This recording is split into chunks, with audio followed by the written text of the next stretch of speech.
Hi hello नमस्कार जय जगन्नाथ। तो फ्रेंड आशा करुँच आपने समस्ते भल थे और सुस्थ थे। तो फ्रेंड देखो जो मैंने फ्रेंड आपंकर एमटीएस एवं फ्रेंड जो मैंने आपंकर हावलदार ये सब एग्जाम जो आप 2025 होता जदि आप 2025 फ्रेंड से एमटीएस और हावलदार एग्जाम देते फ्रेंड और जो मैंने से आपंकर जो मैंने फ्रेंड आपंकर एग्जाम क्वालिफाई करते तो फ्रेंड आप रिजल्ट केवे आसाला देखो 3 अगस्त 2024 आप रिजल्ट आसाला से जो मैंने आपंकर क्वालिफाई कर फ्रेंड जो मैंने आप सर्ट लिस्टिंग आपंकर होती तो फ्रेंड तांकर आपंकर फिजिकल एफिशिएंसी टेस्ट और फिजिकल स्टैंडर्ड टेस्ट आपंकर डेट आपंकर बाहरी जाइए।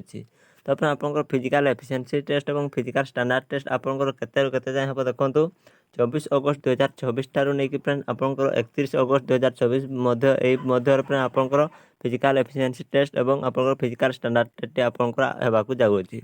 तो फ्रेंड जो मैंने भी क्वालिफाई करते तो फ्रेंड से फ्रेंड ऑल द बेस्ट से आपंकर बेस्ट आपने देवे फिजिकल एफिशिएंसी टेस्ट और फिजिकल स्टैंडर्ड टेस्ट रे। तो फ्रेंड यहाँ आपको जनईदेवार था। तो आशा करी आपको भिडियोटी निश्चित भाव में हेल्पफुल होती।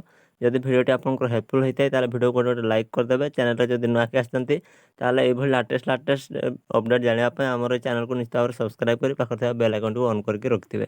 तो फ्रेंड देखा आउ गोटे भिडियो से जाए आम रहा। जय जगन्नाथ, वंदे मातरम।